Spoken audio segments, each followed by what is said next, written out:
kiai sugih to. Lan nyuwun sewu sing sepuh-sepuh lek tekan tuwek barang pengin sehat rezekine kudu nyuwun sewu ora lara-lara nang aku iki mumet ora rasane. Jadi program ora tau watuk nyuwun sewu. Aku ora lara ora tau. Mergo aku iki kiai luman. Nyuwun sewu. Ngono lek pengen jowo sepuh-sepuh lek pengen tekan sepuh rezekine kudu awake sehat timbang iki nyang rumah sakit obat-obat ae. Nyangoni cah cilik-cilik lho Bu. Ngono lho Mbak nggih. Ngono nyangoni aja 1000 ra usum. Ngono minimal ya 20 ya kaya Yai Kasanun. Aku rada gandeng bisane nyaket. Dulu rada cedhek ngatus. Ngono aku tekan tuweke ra mati-mati. Tapi karo bunyai langsung dilungi cah sebagai amplop sam. Tapi wong saiki cah ibu-ibu muslimah iki pada ujian politik. Arep bodoh anake itu kok kalung tas. Cilik-cilik. Ora ngampus iki. Sing luwih di sini iki tak tulisi kota amal. Yo aku badan iki ngrampo ya ngene iso. Karo nyonya kali punya dilungi camplok cah sita camplok ya isine rong. Bocah saiki anakmu iki luwih di sini. Lah mosok teko emper kare bodo dibuka. Yo tangene. Lah dhek kaget wong tanggoku sakmene tur 1000 ning nggonku 20. Dhek kok kaget. Wong bareng kaya nyanyi gawe waton iki. Iki kaya no bawa bareng donga. Yo, Kiai Sultan. Alhamdulillah le aku dongano sedih aku yo ngono. Ngono iki sik mulai sik mepet ning sor masjid ning lor masjid sor Rawo Cilik. Dari donga karo ngene.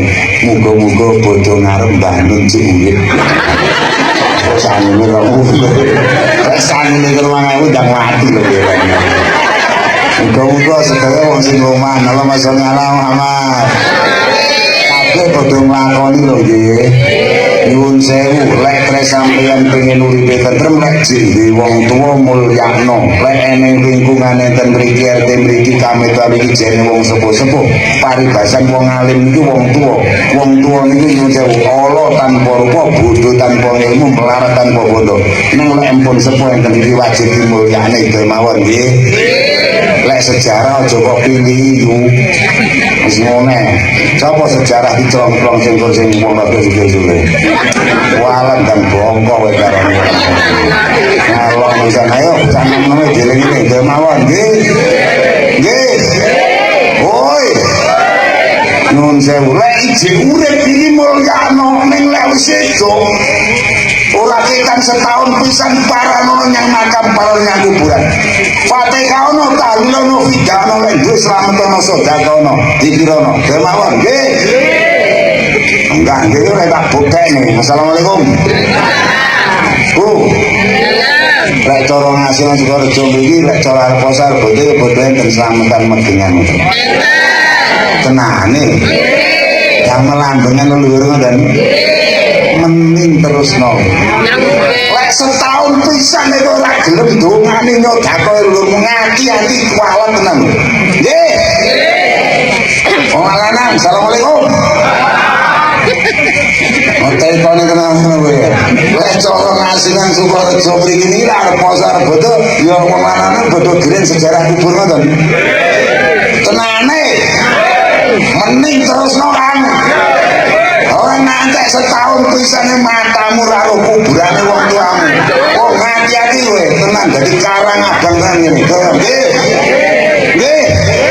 Kula kerep Jawa ning daerah sing rada keras-keras pomong nang Sragen daerah niku. Tahu dipikir. Nyapa lagi wong mati dadi dihormati. Le. Ora ngerti to. Jenenge Sukorejo iki desa iki jeneng kecamatan. Tak ceritani zamane. Sak Sukorejo iki biyen asare alas kumlipan liwung letekan nggone demit ilu-ilu ganas papi gendriwo wewean medun tunjul. Nah, nggone Sukorejo iki.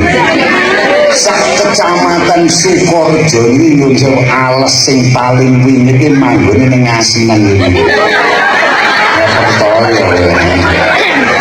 hati-hati lek mulai sik kekembun dasmu. Ngapunten kae rungono pitengmu. Karo para pini sepuh nyun sewu bodoh tak genani gak kula yakin iki pun dilampahi jaman Jo Madijo. Nggih mboten? Nek kula teko mriki namung wae karo para pini sepuh, karo sing cikal bakal karo mbah-mbah yang bapak awake dhewe. Alas gledekan wingit kaya ngene iki ditilakati, dipasani, dileki, disodakoi, disuwun tingali Gusti Allah nuli dibakat. Jin priprayangan niru banas batin druwo medon wewian minggat resik sangka ngasinan saiki dadi pecukilan kok nggoni kok tanduri bares man ora mergo idumu le lek kok idumu iki ora mlonyoh kae kok kaken nemu untal pitik potong lho ya omong irisan mawon nggih nggih bodong kenal ya sinono kahdirono dikirono lek duwe sodakono slametono tengerono pendhaono kaulono nggih insyaallah ngene malah tentrem makmur Allahumma yo ini wong pae undang jauh dadane nek ingon iki soto yo sotone lan sotone arek nondok dadi cacah dadi bolas. Ayo ngancem ngono. Ngomong lagi nggak sama bang. Lamo dini kan ponak aku alumni boyo. Tumono dadi sotoran ngancem.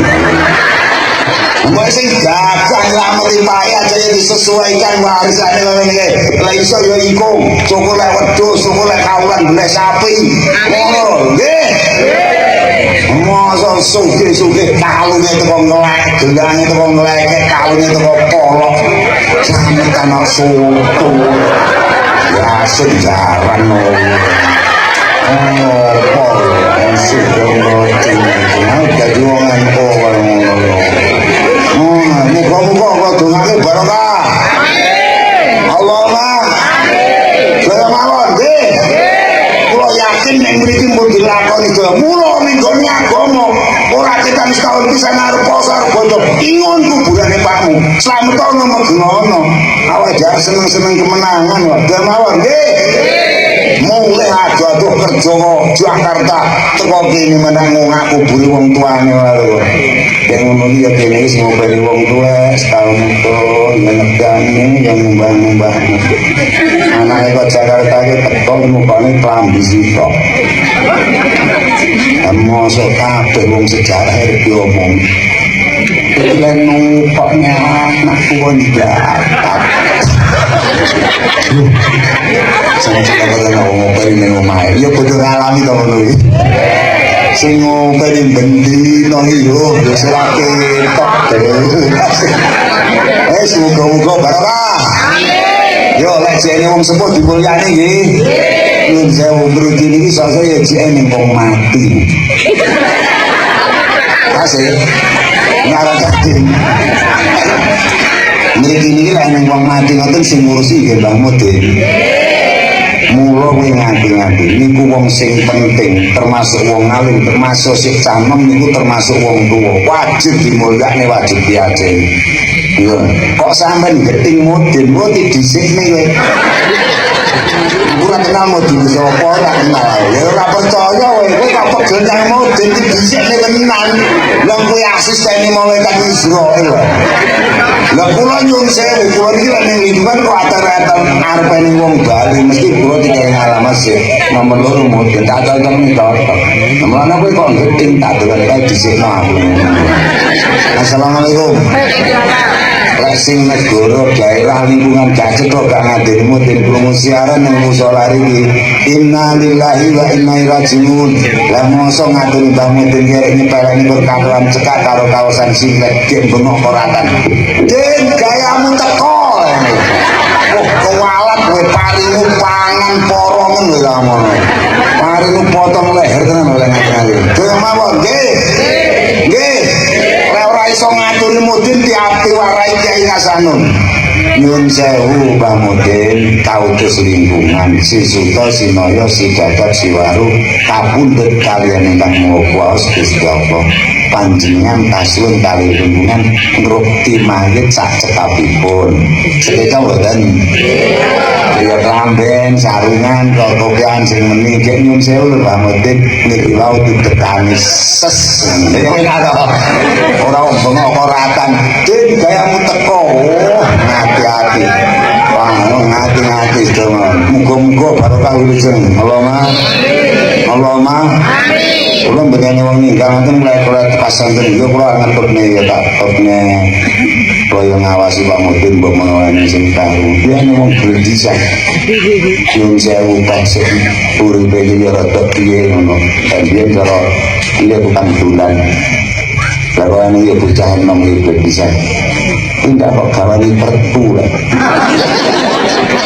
tapi untuk cangkemu coba yang ngono ya malah tenan kaya mawon wong mati niku ora dosa napa-napa ora iso apa-apa nggih ora kena dikononi ngoten iki ya sing enak kaya mawon nggih lek cara niki ya ditalken ngoten iki lho amoso mutin ki sing nalken karo ene sing bisa yo den napar mulih ke pacan ono dhewe nanti ati kan pangan larap nanti ati mawon mugi-mugi barokah dadi ada atas iki bojo ben menang lae batin Allahumma wong alim wong sepuh penting nggih lajeng kok tangga teparuhi penting napa mboten mansapane wong istighfar remehake sapa wong dijari lawan tangga teparuh sira mongko rugi sapa wong alman abi ae mengko pira-pira kemanfaatan. Assalamualaikum. Assalamualaikum. Tangga penting napa mboten? Cek bojo iki ya bodo sejarahnya tangga ngoten. Ya bodo weweh-weweh apa ngoten. Ini ya jeneng maleman yo. Ya teraken tangga. Kok cekek dhewe. Kaya ngono kuwi apa kaya. Lho wong biyen nyun sewu para wali para yai biyen nyun sewu. Sak lingkungan ngono kabeh sak sumur kabeh sing nang sungai niku nyun sewu padha ater-ater nggih mboten? Nyun sewu sakniki ora ning mergo wong nganggep tangga gak penting malah lek tangga ning duwe padha gak seneng. Padahal wong nyun sewu. Kenapa Nabi dawuh sapa wong urip pengin urip tentrem oleh manfaatake ke urip rejo makmur ning kene iki iso rame iso rejo kuwi kabeh kudu rukun apik karo tangga. Nyambung kok ngoten leres wonge mulai bayek lae celakan. Ngantek matak tuwek ngrepoti tangga. Nggih mboten? Ayo nyanyi kan mulai. Nalika lair sing rumpung ini tangga nek sing kumpat iku ora ingunan duwe. Nalika lair sing rumpung dadi cah cilik ngrusui wayah sunatan sing repot wayah dadi manten sing remet mati jam 3 bengi sing mendem lengge roti jamuran ngeno eleh aku omongin buktine nang wong iya teko mangan ro. Masa malam bodoh surat terbit ora ning masjid wong wedok itu breno atau meja atau apa nyepani jajan ngoten to Bu. Lah ngono piye wong dunya. Nduk sesoke cek bodoh sedina rotine sing apik-apik aja tok misih. Asli wong teko wae ora coba sapa wong. Lalu anaknya si Utun pas loro aliyah pas loro SMA kata kenapa lho Bu sesuknya si bodoh sedino sing sejarah itu tonggo-tonggo cekek lho penting roti sing api-api nyepaki dulu awake dhewe kancane Pak Ibu sing ada ben patut leneng wong kaya ngono kuwi besok lek mati kon mendem dulu sing ada nggih mboten oi wong ngasinan wong Sukorejo kok pameri roti api ora nggu. Waduh selawe dina saking mlecinge wong roti kalinci utuh plasteran. Yo calone bodho 30 dina dibuka lah dalah. Wis pengalaman kabeh. rasa rotine rada penilai kok nyepelane tangga nyebodi lan duwe bodi ngapura lho ya sampean roti rada tengi arep ceken dhewe ngono ya ndene iki sapa tangga iki butuh tangga wong mulai saka lahir jagungan sunatan mantu kabeh ra padha butuhne tangga separo nggih mboten nggih wong iki rono-rono ngene iki dene sing rada sugih kaya aku yen wong rada lagi kaya baramu nggih mboten nggih nyuwun sewu wong sangasnya niku kabeh ya wong sugih-sugih ngoten Gombal. Salingkungan ini sing sugih paling akeh wong 5, 3, 4, 5 ngoten to. Liya-liya kaliyane berumum kaya awake dhewe nggih mboten. Kene iki wong kabeh yo ganteng ayu-ayu ngono.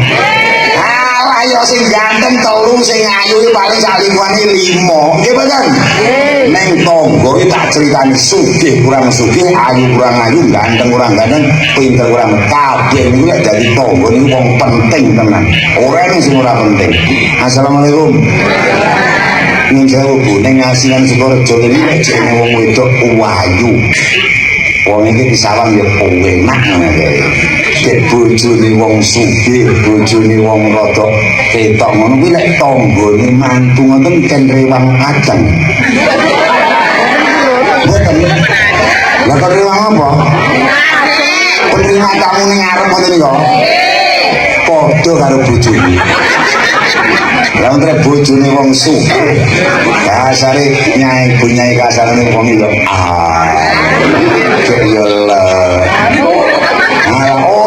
wong matu sedesa kok ngadep nyai nyun sewu kula badhe mantu panjenengan kula aturiken isah-isah ora eneng walah penerima tamu ning ngarep dhewe mangkat yang mantinane sekeri dhewe karo aku jasan bolipis ngono lho aku mlaku jejeg ngene iki aku 2 juta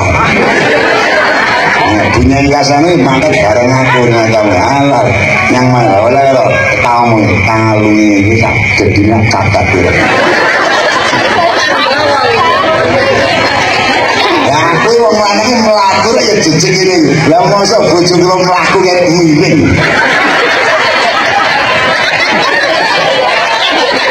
tanya kaya ngono gak krasa to kabutan gelang ali-ali ku mlaku sampe ngene lah ngono wis mangkat wis keri pacane kaya ngono lek wong sugih-sugih biasane gek teko mantenan ya Allah kursi mangkok barang kotak sembarang wis ditata tangga sing ora nggih riwang-riwang dine nggih mboten lah kok dadak bojo teko ngono muni mantu kene iki luar digone ali-ali mantu kene rata atur rata toto rata pikir ora dadi lho Pak aku yo bus yen saya oleh getak bojo lek ning ngarepe wong akeh senajan karo aja suruh-suruh to ngandhek wong yo kamu lek ra pengen diamuk 2 minggu iya ta yo ayo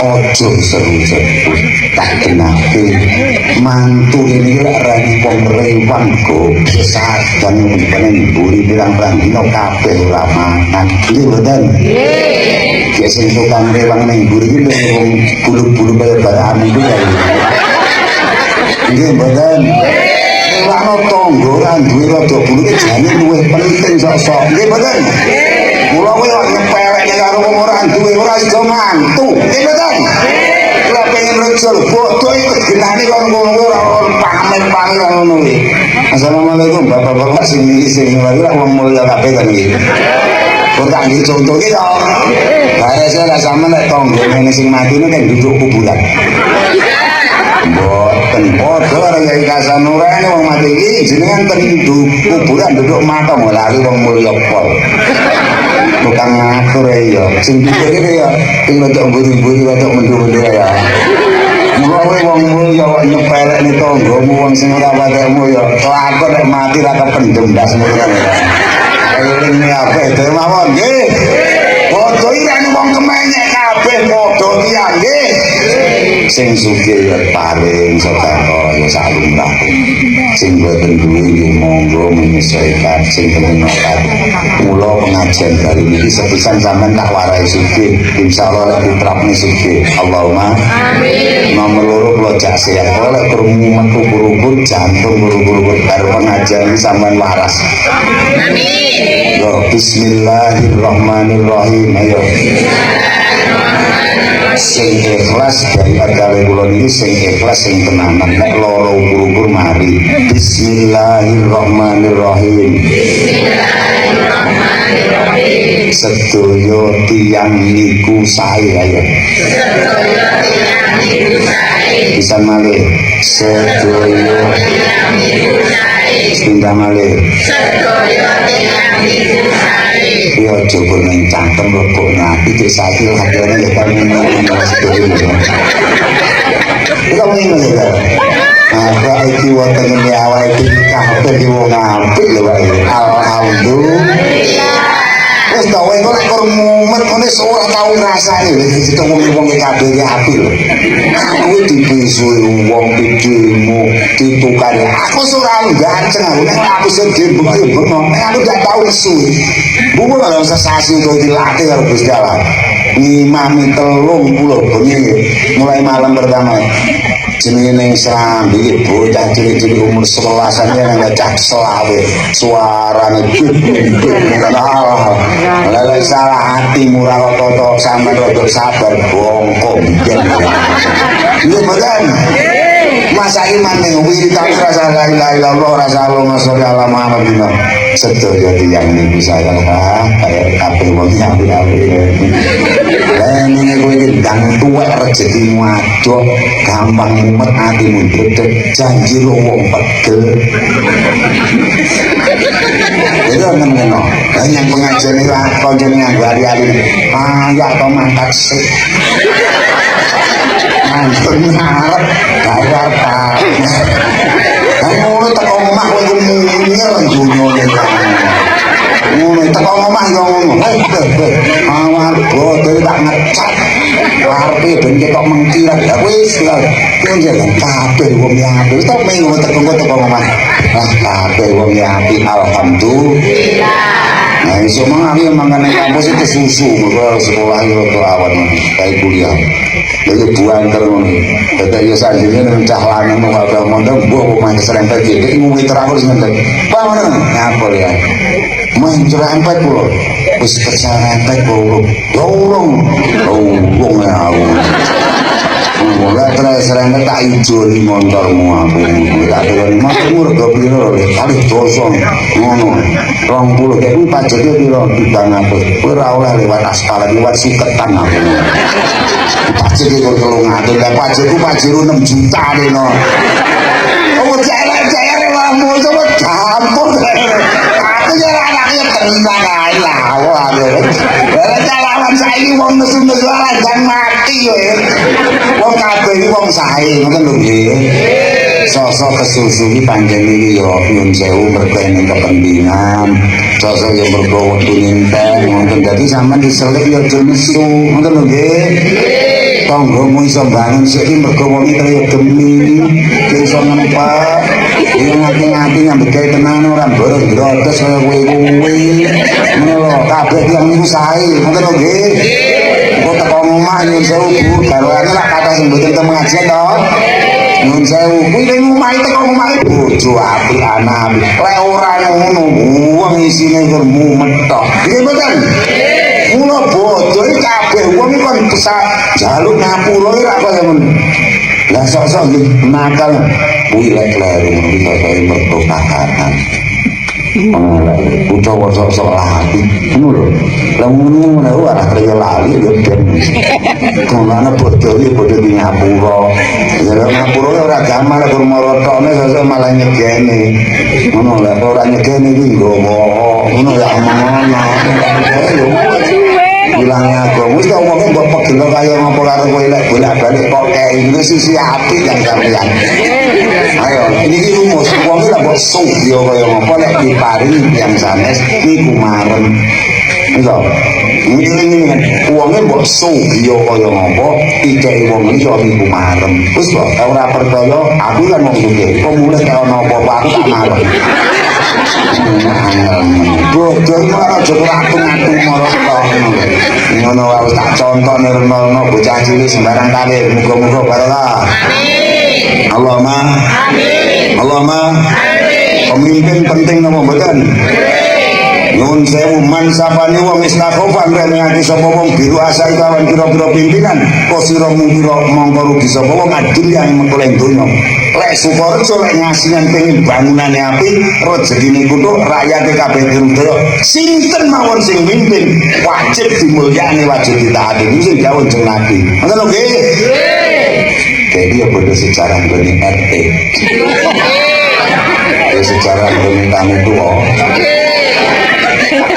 ya sejarah nggone lurah ngati-ati ini ngantek kiamat ora bakal diaspal dalam ora ngomong-ngomong ora percaya wae lan kamu lek kuwi perkara donya lek kowe pengin donyamu apik totone donyane tentrem sapa sing mimpin wajib ditaati wajib dimulyani nggih lha kuwi tandane ora ketan setahun pisan ya ora ketan kukunan canom sejarah RT juga lingkungan nek duwe yo gawakno nggih nyepu elek nek sing perintah RT Bu sing malam jemuah pae sesuk ya jemuah pae tuku sapi api oh gajah ya nun sewu sing malam jemuah pae kok tak ngejo sing perintah RT sing malam jemuah pae dar gajah-gajah ya diri tiga dan pengajian berdua dengan pengajian patah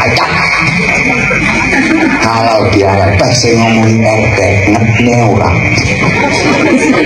malah baru dolanan HP karena anaknya ketika RT ini ada sabar poin tonton eratan tak menitawan ini RT ini pun gitu belum tampil nyari dong RT mulai nelongson seminggu yang berkelon masa saya tinggal kita ikut tanggi dulu orang wedok sing diomongin negara ngaku jendela nanti RT mantap rai terip disumpah karo Kanjeng Nabi posiro dunia ngantek tekan buat ora iso tuku ali-ali hati-hati ayo saiki adu ilmu Jawa karo Kiai Kasanun assalamualaikum neng lingkungan sampean Sukorejo mriki tiyang niku nyun sewu sing apik elek salah bener butuhe kok njrowengkel diangel ditata ngoten enten tenono niku dawuh jeneng wong kaya ngono kuwi golek ekonomi golek pengumpulan jiwa biasane angel niku sing dawuh jeneng mah bodoh iki padha lungguh sing tenanan nggih nggih mriki ya program pemerintah jenenge bansos ngono ya nek kita omongi zaman aku masa tua ini pejabat dul aku ngerti aturan negara sing kuwi lho catetase sing nampa bansos kuwi nyun sewu lurah cari Jogobaya kami tua apa nanti ora iso ora apa menang kuwi sing nyatet statistik pusat kono bayine bayi address pelajarane nama dan alamat harus cocok ora kena diwai cara keneh yang kami kono lagi dumpok dun tenan dunia apa mergo catane kok Jakarta bisa tak kleru wong rada sugih to ya kuwi marai geger goro-goro ngono kami to ning pertelon iklan kono iki cekok arep cincing iki ya ro wow mantep yo antara tekon sing oleh bantuane wong sugih-sugih dulurmu apa wong ora duwe kaya baraku cara aku dadi kamindone tak tapuk maklik lha apa mesti lek pemimpin bener iki mboten leres ning lek ora bener sepisan aja kolon ning ngarepe wong akeh nomor loro aja tekan ning rata penak kaya bodoh iki silaturahmi lepo kok kami kan nom-nom gak ya ayo ora kenal sama kamu tuane lepo habis aja sebab itu lho ya wis kok tipis Gangguan katut nonton ya. Kuwi posisi ditonton gangguan liyane dilebokne. Nyun sewu mawon nggih. Lek rek pengen ngene sing mimpin sinten mawon. Kowe kok nganten rasane lurah ya ora kenal lurah apa. Kowe pas anakmu ke meteng. Ora yang ngrasani kala metu kuwi. Tenanan ini to, lek tenanan hati-hati. Ayo, rasan-rasana ya. Assalamualaikum. Assalamualaikum.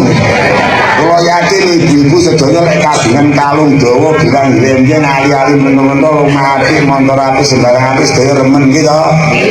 Nyun sewu tak duduhi saiki. Pemimpin sejatine pemimpin yang omah wong lanang bojo sampeyan. Mula kok nganti enten wong wedok nyepelek ning apa neh maneh bojo nyambet gawe kringkel wali awan dulu.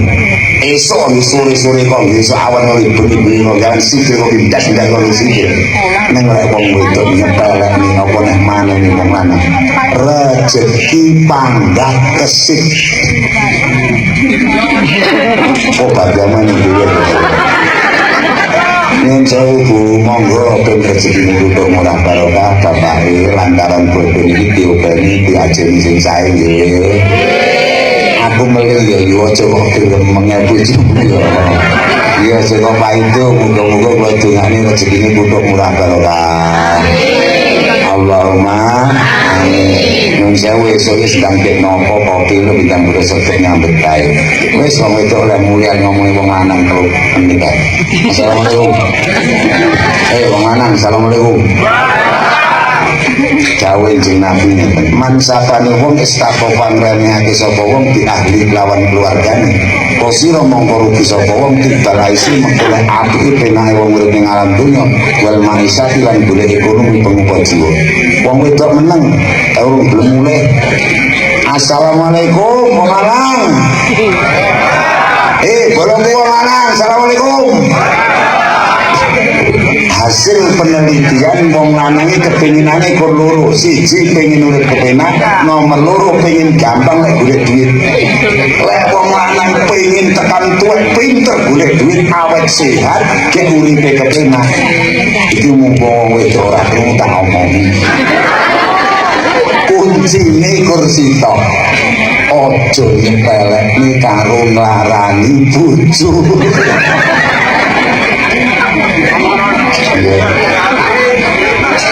Rumahnya karem ora ya karem. Alah wis to, kurang waro apa ya kiai kalian lho sampean warukan bari-basan brengos masak telur sisir. Jenggot meneh nentang satu Brahman. Kondangmu jagat kulon jagat etan paribasan donyamu sugihmu separuh ini desa Sukorejo. Wong lanang ya wis ra diopeni bojo keplak. Menengah beri warsan ini. Loh, sedaya mawon ben aja keplek ben bodo sia sedaya mawon sami ngajeni garwane bojone Bapak sedaya nggih. Mula ning sasi bojo iki matamu ngeno. Kamu tahu kok iki kurang keras napa? Ora ketang setahun bisa bojomu iki cepak ana duit, ora ketang tahun tukono klambi, lek iso sandang ana sing apik, ben iso menakne uripe awake dhewe. Ngoten lho nggih. Nyuwun sewu itu ya mawon kuwi. Alah itu. Alah wong lanang arep nganggo jeki kok kaya ngomongnya ra wis ora nyopeni bojo kaya manuk drekuku brondol. Ngono ya. Nggih boten? Nggih boten. Mula lek pengin bojo pengin menang wong jaya mulyano bojomu. Mulya donya ngakhirat. Allahumma lek wong nyuwun sewu wong lanang pangkat nyuwun sewu kok nyuwun ngapunten wani nyembrelne karo bojo tandane dirungkas mesti dadi wong lara. Lek sampe dadi wong sugih saya iso ngepelek ning warani bojo nyuwun sewu tandane segera tugas sampean dadi wong melarat. Lek sampean saiki rusuh kuat jeke kaya ngopo lek sampean wani nglarani bojo dirungkas mesti dadi wong lara gringkang iki. Pun mantu teni muga-muga sedaya sing rawuh iso menang donya akhirat. Go sedaya nanti sedaya nglampahi lepas sedaya nggih. Wong kabeh tau nglampahi ning nyuwun sewu nek iso aja gampang nesu mawon nggih. bengok ya bengokan yang kena aja pegel kowe. Nggih. Nggih. Nyuwun sewu daya mawon ning mbok menawa ning luput wong ya wong sak menten kae wong sak dunya. Ayo to Mas ora salaman dhewe padha paring pangapura. Nggih. Nggih. Selaku ngrasani sapa-sapa saiki kok rasane ngono kuwi ora oleh dae. Pegel malah kowe dhewe sing kok rasane ora krungu. Ora padha karo mengawang muga-muga barokah Allahumma sholli ala Muhammad.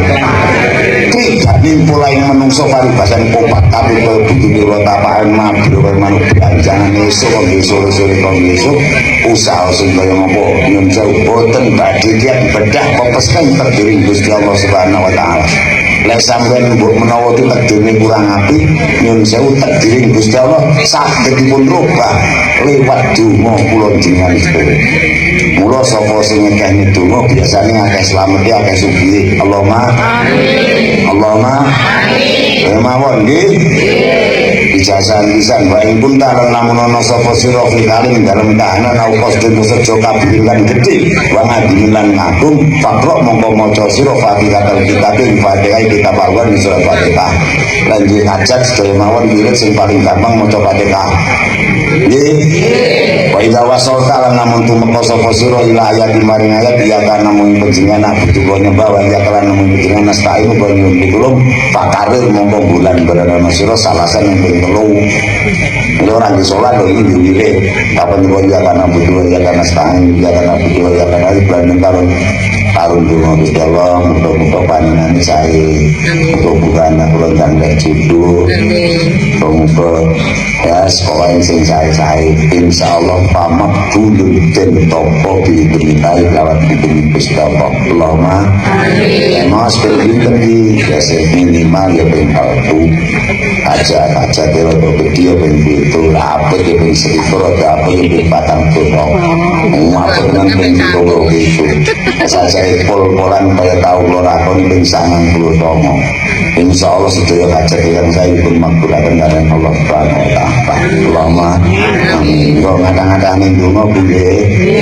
Kula titip Bu muslimat, putu sampeyan, anak sampeyan bar salat fardu wacana Fatihah ora kakang pisan.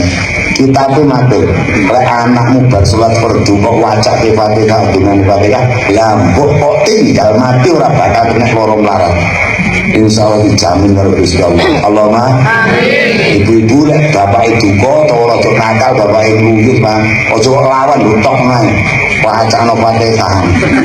Ditoto karo Gusti Allah. Ditoto dhewe boleh nata piye. Ora mari ben bubar ngono bisa. Lek tanggomu pegel karo sampean aja kok lawan wacana Fatihah. Insyaallah sae. Allahumma amin. Wis ngene saiki. Awi darani piye. Lek rejeki rondo ayu ngatur ini. Ayo kena Fatihah ku lek ora mlebu pajur ku tak anjur ngene seminggu. Aku tuwek wita wis to aku. Engko sedaya sami donga demawon nggih. Nggih. Ayo bodho niki digajeni kemenangan lahir batin. Allahumma amin. Kabeh wong apik nggih. Ora nek wong elek tanggane awake kabeh wong apik. Ridwan lillahi sapa Rasulullah Al-Fatihah. Alhamdulillah syaitanir rajim. Bismillahirrahmanirrahim. Alhamdulillahirabbil alamin arrahmanir rahim. Iyyaka na'budu wa iyyaka nasta'in ihdinas siratal mustaqim. Siratal ladzina an'amta 'alaihim ghairil maghdubi 'alaihim. Entah kesulun pandungan dimati penjenengan sedaya mugi-mugi napa ingkang dipratelaken beto karo panjenengan. Penjenengan sedaya kula dongake sae kabeh. Kula pun ngayo sepul dengan dongake sehat mugi-mugi karo panjenengan. Sedaya kekirangan penjenengan boten terbuka karo kula menawi. Bismillahirrahmanirrahim. Lan matur sedaya yang sami sampun pareng sedekah limpah diberkati dados sakmene kesehatan sedaya. Muga-muga barokah kang sanget sedaya. Allahumma sholli ala sayyidina Muhammad wa ala ali sayyidina Muhammad sayyidil awwalin wal akhirin wa radhiyallahu ta'ala anhum li sahabati Rasulillah ajma'in walhamdulillahi rabbil alamin hamdan syakirin hamdan hamidin hamdan na'imin hamdan yuwafi ni'amah wa yukafiru mazidah ya Rabbana lakal hamdu kama yanbaghi li jalali wajhika wa 'azimi sultanik Allahumma ja'alna minal 'aidina ilal fitrah waj'alna minal faizina fid dharain dari dunya wal akhirah ya Allah tawil a'marana wa sahih ajsadana ahsin a'malana wa wasi' arzaqana ilal khairi qaribna wa an syarri baidna aghnina bi fadlika wa aghnina bi karamika wa aghnina bi judik ya ghani ya hamid ya rahman ya rahim salimna salimna salimna salimna salimna salimna salimna ya Allah min afati balai fitnah di dunia wa adzabil akhirah rabbana atina fid dunya hasanah wa fil akhirati hasanah wa qina adzabannar walhamdulillahi rabbil alamin. Saderenge kula mandhap ibu-ibu sing tasih betul harta rakitan tepi dalam mundur mantu kondisi ngatur cacek sebab pengajian ini duit 3 mulainya orang berkah loh tidak berkah duit 3 mulai di rokok orang berjajan misalnya ini kok sering kerjaan pengajian ini kok